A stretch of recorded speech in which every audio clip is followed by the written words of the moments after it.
Leia Healthcare, looking after you always. Proud sponsors of Real Health with Carl Henry. Hello and welcome to Real Health with me, Carl Henry, in association with Leia Healthcare. Folks, irritable bowel syndrome is a bit of a taboo subject, but it's so important. It's estimated to affect 1 in 10 people in Ireland. It impacts 2.5 times more women than men and can have huge repercussions on a person's sex life, relationship, work, social activities, and lots more. But don't worry, it doesn't have to be that way. Today I'm joined by Professor Barbara Ryan and registered dietitian Elaine McGowan, aka the gut experts, to talk all things IBS and gut health. Folks, welcome to today's show. How's it going? Great, thanks, Carl. Thanks a million for having us on. We're delighted to have you. Yeah. So Barbara, I'm going to start with yourself, if that's okay. What is IBS? Let's start right at the heart of it. Tell me more. Great, thanks. Yeah, Carl, IBS, as you mentioned, is a really common condition, and it's a chronic, frustrating condition that affects about 1 in 10 adults, as you said. Obviously, as the name suggests, it affects the bowel, and the key symptoms of it are abdominal pain, recurrent crampy abdominal pain, associated with it either a change in the bowel pattern, so people are either going too much with diarrhea or too little with constipation, and sometimes fluctuating between the two. And then some people as well can have a change in the appearance of their bowel motions, all kind of really embarrassing, nasty things to talk about. And apart from those things, people can also very commonly complain of bloating. So that's actually, even though it's not one of the kind of cardinal symptoms, it is one of the most problematic things that people will describe and complain of. And certainly many women that we would see will say, oh God, by the end of the day, I look 6 months pregnant. And that sort of bloating and distension can also be really uncomfortable. And then there are other sort of things as well, like, passing too much wind or things like that. Really, really embarrassing things, but really common. And we don't want people to be embarrassed about talking about them because there are a lot that can be done to help. Okay, so I suppose our society generally, we're afraid to talk about stuff like this. Yeah. It's every year in Operation Transformation, Aoife brings up the Bristol stool chart, and the whole kind of studio takes a deep breath and doesn't know where to look. Yeah. So let's keep talking about these things because it is really important to talk about it. In terms of diagnosing it, so you've mentioned a few things there. Lots of people listening and will think, okay, well look, I have excessive wind, or my stools change in terms of their consistency, or whatever. Yeah. How do you actually diagnose it? So that absolutely. So these symptoms are very common. And the really sort of frustrating thing about IBS is that there is no one test for it. So people will undergo some investigations and they will all be normal. And in fact, that is sort of, again, a cardinal sign of IBS. Tests don't show this up. So we diagnose it then on the basis of the symptoms. All those symptoms I already mentioned to do with the bowel pattern. And then we also need to kind of rule out other common conditions that can cause similar symptoms, such as celiac disease, which is really common, affects 1 in 80 to 100 Irish people. Something like Crohn's disease or ulcerative colitis, which again affects, it's less common than IBS, but again affects a significant number of people. So to diagnose IBS, we need to reasonably exclude all those other conditions that need specific treatment. And then on the basis of somebody's symptoms, we can say, yes, look, we're sure you don't have X, Y, and Z. Your symptoms are entirely compatible with IBS. We're happy that that's what the diagnosis is. But it's really important to get a proper diagnosis at the beginning and don't self-diagnose. I mean, I've certainly seen people over the years, and as would many of my colleagues, who maybe have sort of been presuming that they've IBS for years because, yes, the symptoms are suggestive of that. But in fact, they've turned out to have maybe mild Crohn's disease or celiac, something that requires a very different treatment. So we'd be very much encouraging people not to self-diagnose and to go along and make an appointment with their GP to have some tests done, and then the GP might decide, you need some further tests, etc.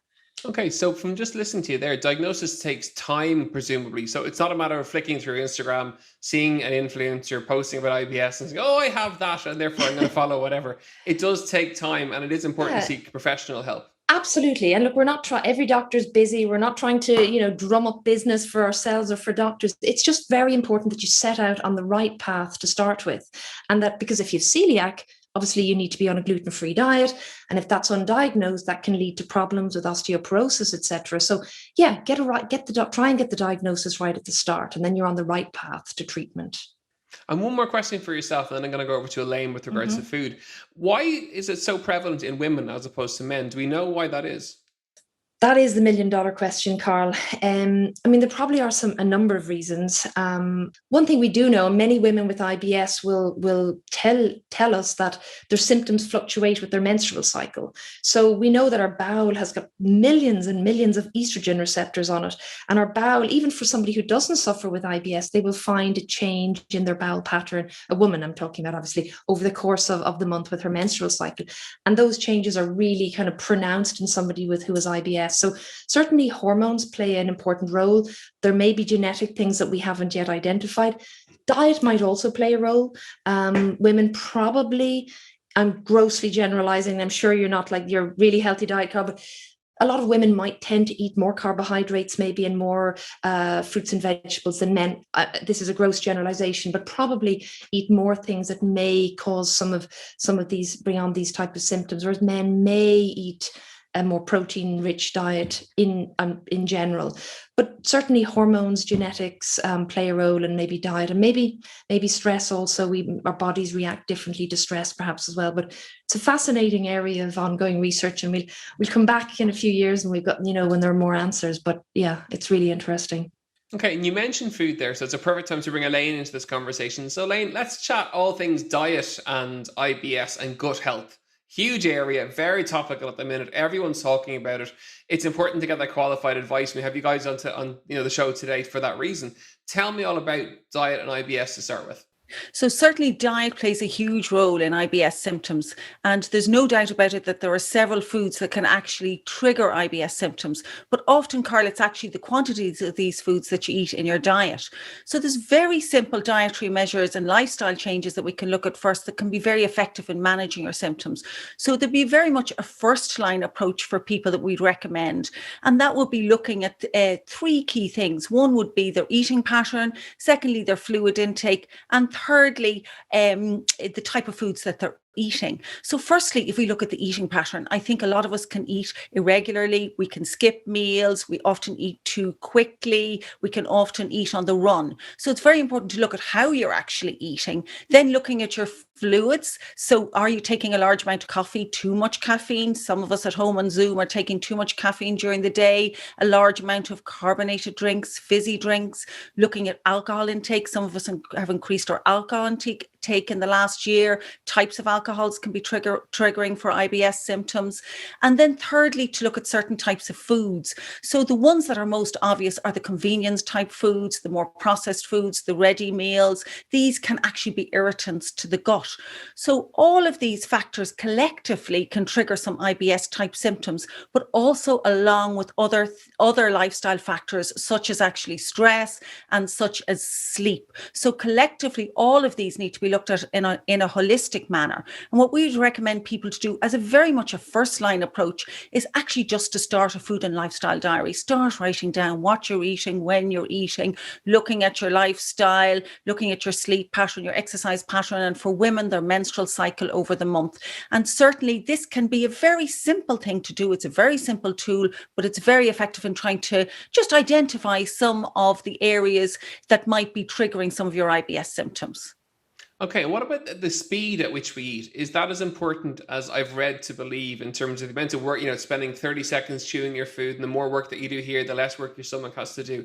Is that important in terms of gut health? Yes, so I think it's really important in terms of gut health. Certainly a lot of our digestive enzymes are actually in our mouth. So it's important that the digestion process actually starts there. So we need to chew well. And sometimes if we eat very quickly or on the run, we can actually swallow quite a large amount of air, leading to aerophagia, which can actually cause abdominal bloating as well, particularly when we're eating so fast and so quickly. So I think there's several components to that. So eating certainly slowly and chewing your food well is very important to reduce your symptoms. And presumably one of the reasons for having a food diary is trying to identify certain foods that may trigger, being uncomfortable in terms of bowel movement or in terms of wind, that for certain people, certain foods can trigger those symptoms. Yes, so actually there's many dietary components that play a key role in triggering those IBS symptoms, which can be really uncomfortable and painful for people. But there's actually just three key ones that we tend to focus on initially. And they would be firstly fiber, which we're all familiar with. And some people, while fiber is very good for you, there can be some foods that have fermentable fibers that can cause gut symptoms. And secondly, we have these foods called fructans, which are largely wheat-based foods, not exclusively, but all the breads, the rice, the pastas, and the potatoes, and some vegetables such as onion and garlic. And these can be, if taken in large quantities, quite problematic for patients with IBS. And thirdly, if we look at fructose, fructose is actually a fruit sugar, which is really good and healthy, but certain foods can be high in fructose. And if we take large quantities, it can trigger symptoms. So for people that have IBS, as Barbara's mentioned, they can have a more sensitive gut system and the gut-brain axis can be more tightly wired. So they consume some of these foods, some of them may be undigested, and they go down that 30-foot gut down to the colon. And some of these undigested products can be fermented by the bacteria, and that produces bloating, wind, and it can lead to crampy pain, diarrhea, and constipation. So it's quite important that you would actually navigate that space with and distill it with a registered dietitian. And certainly we could look at those food components a little bit closer if you wanted to, Carl, as to how they would trigger the symptoms. I'm intrigued about the clean eating movement and its relationship with IBS, because clean eating, again, I'm putting it back to social media because that's where so many people get their content, their advice in terms of what they see, and the whole element of clean eating. And you're saying that it's not good for IBS and IBS related symptoms.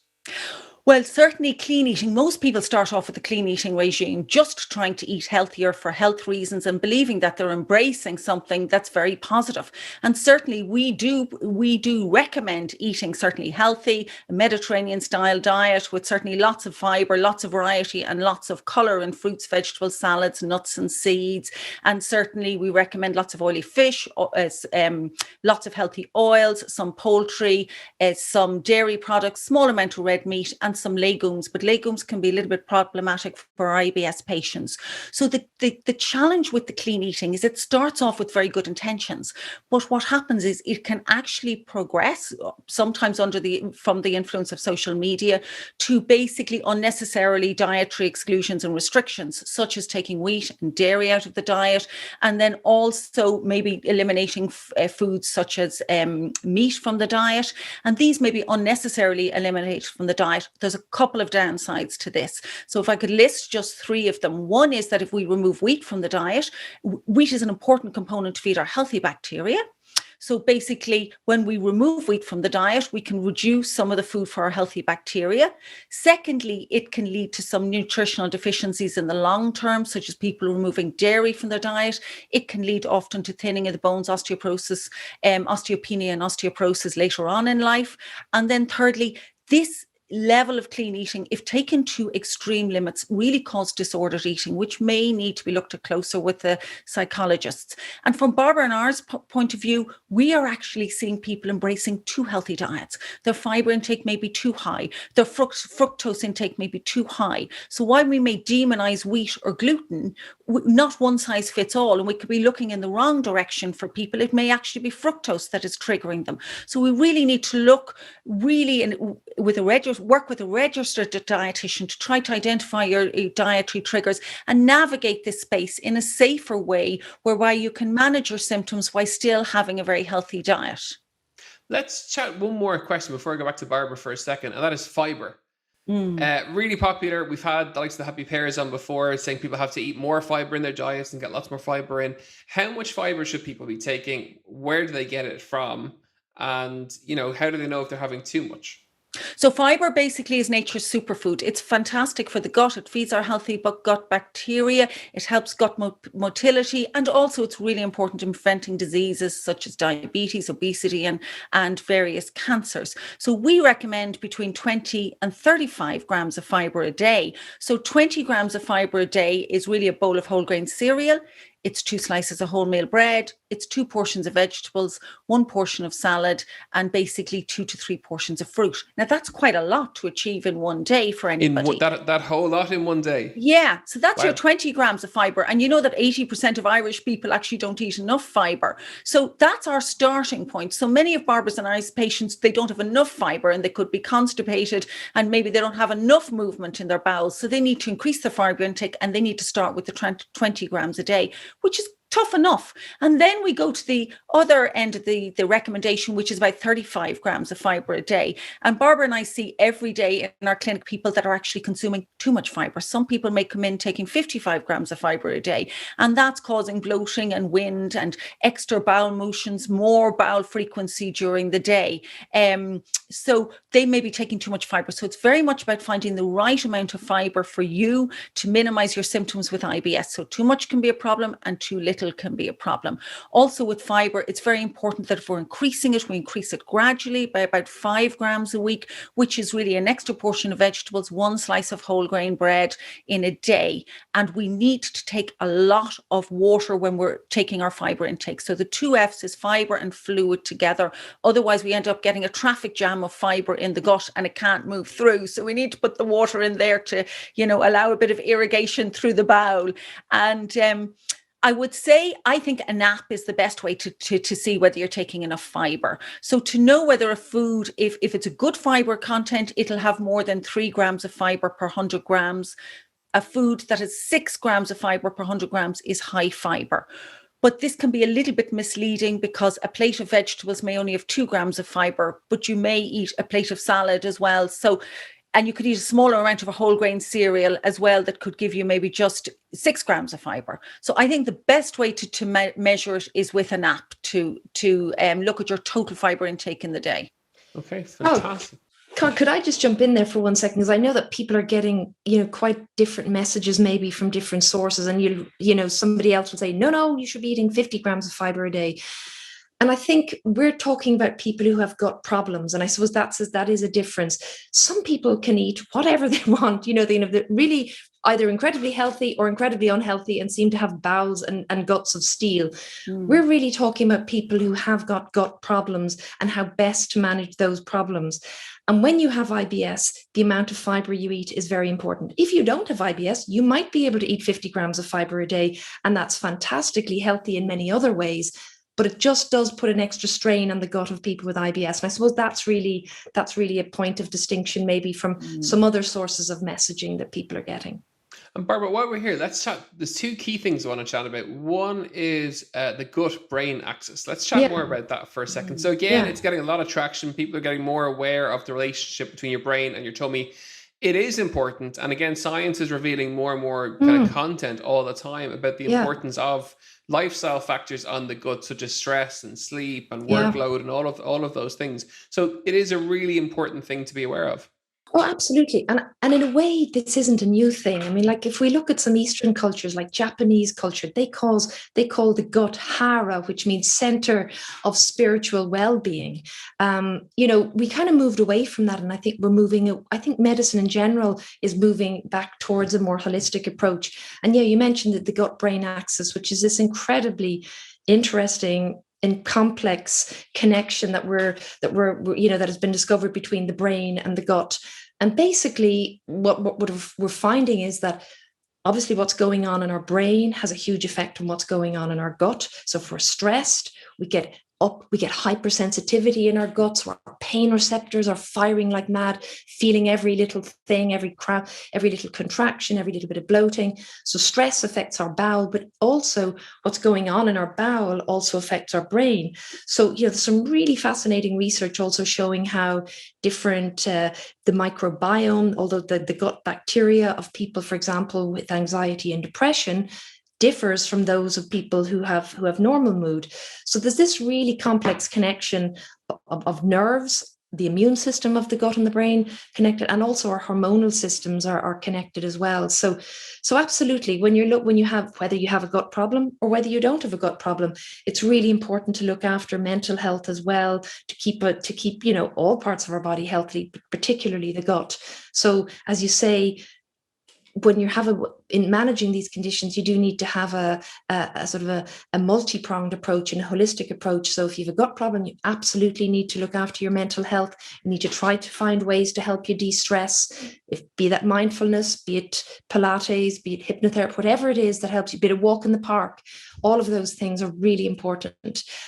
So too are other kind of holistic things that are good for us. Obviously, up your alley, exercise is incredibly important for mental health and for gut health. And in fact, it's been shown that people with IBS, that they benefit from an actual structured exercise program. So exercising for 20 to 30 minutes 5 times a week. It doesn't have to be high octane, a brisk walk, etc. But 5 times a week has been shown to improve the symptoms of IBS. And as you mentioned, also sleep, we all know also is like nature's healer. We all need to be getting adequate sleep, which we're probably not. So and the second thing I want to chat to you about is pre and probiotics. Again, very trendy, very topical. For good health in general, not just purely IBS. There's a lot of marketing, there's a lot of products around. Are they important? Should people be taking them? And what's your general take on them? So this may be weird for a doctor to say, but I think we need to do things as naturally as possible. If you can manage without tablets, fantastic. So I think fiber is nature's prebiotic. Prebiotic essentially is fiber. It's things that are fermented in the gut and broken down and act as a food substrate for gut bacteria. So I personally don't think you need to be buying prebiotic supplements, except in perhaps exceptional circumstances in certain cases. But generally, fiber and fermented foods, etc., they are natural prebiotics. Probiotics, obviously, as you said, very big business. It's actually, I find it very confusing myself. There's so many different combinations of bacteria, of bacterial strains in the probiotics. Some of them have a single strain. Some of them have multi-strain. They differ in their colony counts, etc. So it's quite a minefield out there. And really, the evidence to support probiotics in general is quite weak. For IBS, we know that about 1 in 7 people only gets a benefit with a probiotic. And if you are going to try one, however, I would suggest that you use a multi-strain one. And the current guidelines of the British Society would suggest that you try one for a month and see if you're feeling any better. That's for gut symptoms. Obviously, there are many different strains being advertised and promoted for many different things. And it is a fascinating area, and I think it's an area that's under evolution, and we do know that certain bacterial strains seem to improve sleep. Certain other ones may be associated with improved mood, etc. So I think there are interesting areas there at the moment, and I think maybe down the line we'll be in a place in 5 years, 10 years where we say, okay, you've got depression, you take this probiotic for 3 months, and that's or you've IBS, you take this, but it's a little bit confusing at the moment, and I think we're not quite there yet. So my own personal take is I generally don't recommend probiotics routinely. And if somebody is very keen to try one, or I would recommend that someone tries one for a month and see. Okay, so give it time and see if there's a difference. Okay, fantastic. Elaine, I'm going to come back over to you. So it's kind of top tips time now. I get to pick the brains of all the people that we have on. In terms of gut health, and again, for those maybe with IBS and who just want to improve their gut health, what are your top 3 takeaways that you'd like people to take away from today's episode?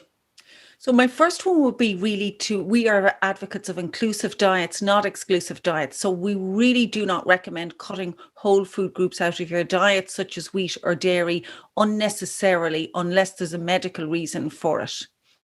The second one would be for people to start tracking. So I think food and lifestyle diaries, start tracking what you eat, when you eat, looking at your exercise and stress levels, also for women documenting their hormonal cycle. And I think this is a really simple tool, but it can be very effective in helping you pinpoint areas that might need improvement.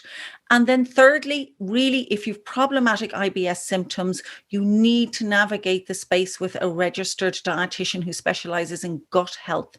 And they will really help you navigate the diet to identify your dietary triggers, and then also help you actually find a way to minimize those symptoms and manage it with long-term strategies. And also, Carl, we actually want people to be able to enjoy food and find a way to navigate it while not triggering their IBS, because food is such a sociable thing and it's an important part of everybody's life. Okay, fantastic. And Barbara, I'm going to ask you the very same question. Give me your top 3 takeaways you want people to take away from today's show. Okay, yeah, sure. I think my top one is don't self-diagnose. Don't use Dr. Google. It's incredibly helpful. But look, make an appointment with your GP, get some basic tests done, as I said, to rule out those other conditions that can mimic IBS. That'd be my first one. My second one would be don't be embarrassed to discuss these symptoms. I mean, they are quite embarrassing, and people can often be reluctant, but your GP or a specialist, they've heard all of these symptoms before, and there's absolutely nothing to be embarrassed about. And thirdly, I really would like people to be hopeful. There are an awful lot of things that can be done to help symptoms, and usually a combination of diet that Elaine has spoken about, lifestyle factors, and certain medications also can be extremely helpful. So be optimistic, go and try and seek some help. And really, there's generally an awful lot that can be done to help this very unpleasant condition. Professor Barbara Ryan and dietitian Elaine McGowan, thank you so much for joining me on today's show. Folks, I really hope you enjoyed today's episode. If you have any questions, you know where we are, realhealth@independent.ie, at Carl Henry PT on Twitter and on Instagram. You can find The Good Experts on Instagram at The Good Experts, and the website is thegoodexperts.com. As ever, we'll see you next week for more Real Health. Slán go fóill. Leia Healthcare, looking after you always. Proud sponsors of Real Health with Carl Henry.